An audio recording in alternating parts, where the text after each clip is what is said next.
Week 5 teach and share with my sister for chapter 10, which is contract discharge. So, you know what a contract is? Yes. Okay. So this is all going to teach you about how it can be canceled or discharged. Okay. So, a person will be liable to perform duties that are found in the contract or responsibilities unless they are discharged for a variety of reasons. So this is where we're going to discuss what it is and what happens. So the first one is discharge by full performance.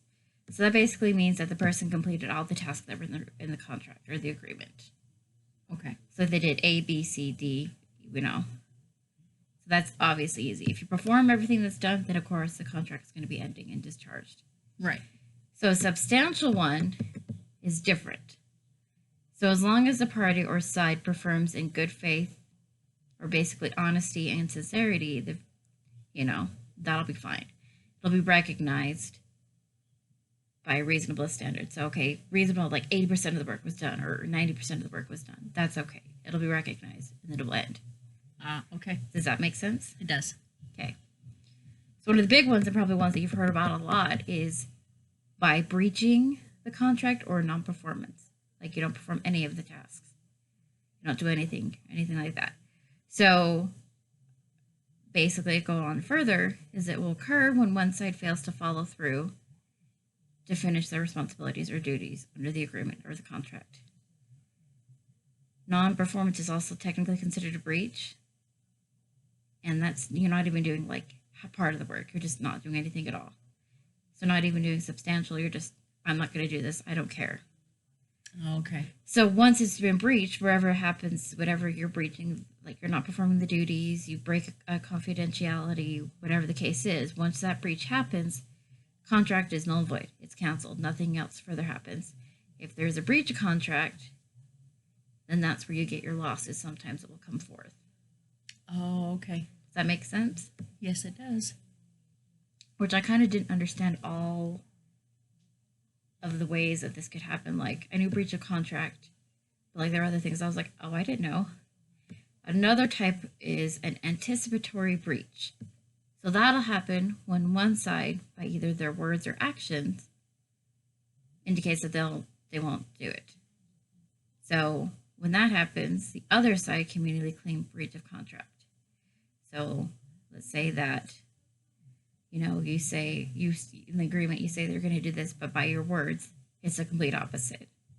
So you'll say you'll mow the lawn, but then you don't. Or you do, Okay. Does that make sense? Yes. So the next type of discharge is by conditions. So a condition is basically an event, happening or non-happening, that gives a rise to either performance or non-performance.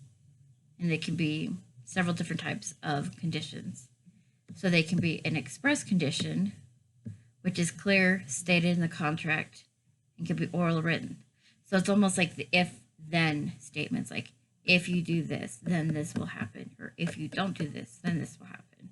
And they use words like if, when, provided that. Okay. And have you ever come across if-then statements before? Yes.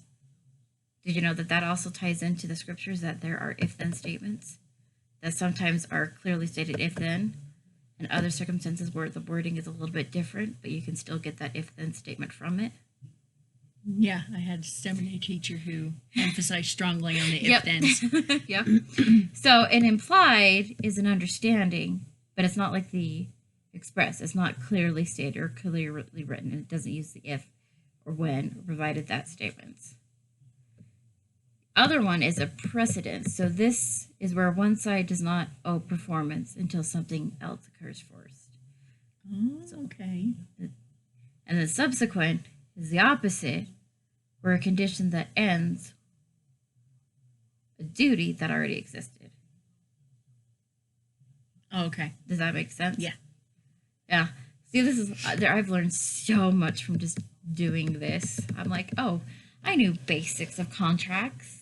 I understand a little bit because of, new stories and stuff like that, but this goes in so much further. So the other discharge is by agreement. So we are free as human beings to end an agreement and the responsibilities or duties, whatever's going on, to it at any time we decide. So if both sides agree, it's called a mutual rescission or mutually canceled. Okay. So both sides say, you know what, this isn't working, we're just going to end it. So there's a written document that's called a release that can be done between these sides. And that's where they say they agree to end this agreement and you can't sue each other. So you can't change your mind later and say, well, yeah, we ended it mutually, but I changed my mind and I don't want to and I want to sue. And when a release is done, you can't do that. On the other side of that is a waiver of rights, where that means a side can give up rights voluntarily they have under the contract, but the other side is not released. So one side can decide to voluntarily say, nope, you know what? I'm stepping back. This isn't working. Okay. Does that make sense or is that confusing? No, it makes sense. So there's a third option called novation, and that's when you substitute. And that substitute is for the original obligor, I can't say that word, obligor, or the person originally bound by the party. So you substitute the person that one side of the party. So you say, nope, we're going to bring this person in and change it. So it's like basically you're changing who's in the agreement. Oh, okay. Does that make a little bit of sense or is that still confusing? No, that makes sense. So another one is a discharge by the operation of law. So this is where if, things can't be done reasonably, then it can be discharged, and it can be due to death, incapacity. It could be destruction of an item needed to complete that performance, or if it's just basically plain illegal. You can't make an illegal agreement. Right. It won't work. Okay. So another way that it can be discharged is impracticality, and that occurs when there's a swift or radical departure from the circumstances. Like, we expected that this is going to be this, and then it's actually this. So like in the circumstance of your car, where you think it's going to be, $300, but it's actually $700. So in terms of agreement, where they say, okay, we think it's going to be this, but come out and find out later that it's not. Mm-hmm. So what they expected is not what the outcome is. Okay. Does that? Yeah, that makes sense. Yeah. So it also can be defined as an act of God, can be a radical departure, like something beyond your control. Because if you're in an agreement, and let's say there's a natural disaster, that nixes it because it's an act of God almost, Yeah. Radical departure. So on the other side of this is damages. So this is where if the breach occurs, if a discharge happens, it occurs, but there's no reasoning, there's no discharge, then the breach party can seek damages. So that's a legal fix or remedy and involves one side paying money to the other. And how many times have we seen that? Oh, yeah. Legal TV shows, real live True. Court cases. I mean, the amount of times that I've seen this party paid this party in damages, or this was denied damages. So there are 4 types of classifications for damages. There is compensatory, which are damages paid to make the non-breaching party whole. There's consequential, that if additional damages have occurred, then the loss from those can be fixed or corrected or remedied. Liquidated will occur when there is not a way to really assess both sides, and how they can agree. Like, if you can't assess what the damages are. Right. Or, it's not very clear. So the courts will enforce that as long as it's a reasonable damage. Like, it's reasonable and the damage can't be determined. Does that make sense? Yes. And then punitive will be awarded to punish the defendant in a civil case. So this is a way to stop others from doing the same thing that the defendant did. Okay. I remember hearing that one before. Yeah. I've heard liquidated and punitive more than the other ones. So, coming to the fact that learning about contracts and everything that goes with them, it's kind of like a aha, because Right. if I'm going to be in the entertainment event planning business, Mm-hmm.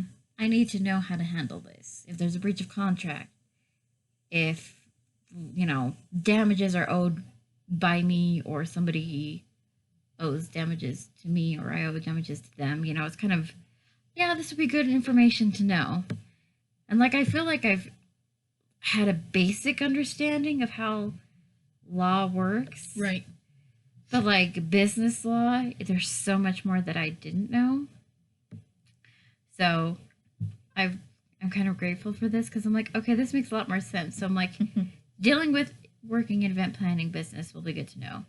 But like future schooling, future jobs, learning what is okay and what is not okay, what Right. can end a contract, what can not end a contract, and then also can even tie into things dealing with the church. True. Because like if you think about it, kind of a recommend is almost like a contract. That if you're doing these right things, then you can be worthy. And if you're not, then you kind of, or you do something wrong, then that breaks. Yeah, that's right. Which I'm like, look at that, business law teaching things about the church. Right. I thought it was really cool. I'm like, I never, sometimes it doesn't click for me how school ties into the church, but like this business law class is teaching me so much. That's awesome. So do you have any questions? Anything that did make sense? No, it just was enlightening, and there's a few things that I've heard the jargon, but I wasn't sure what it meant exactly, but now I have a better understanding, so next time I'm watching the news or whatever, I can listen and be like, I know what that one is. I know now. what it is. I know what it is. Yeah, like I said, I learned so much, and I'm just like, I'm kind of glad I took the class. So thank you for being willing to listen all about this, and it was fun to teach you. I appreciate it. Thank you for enlightening me. You're welcome.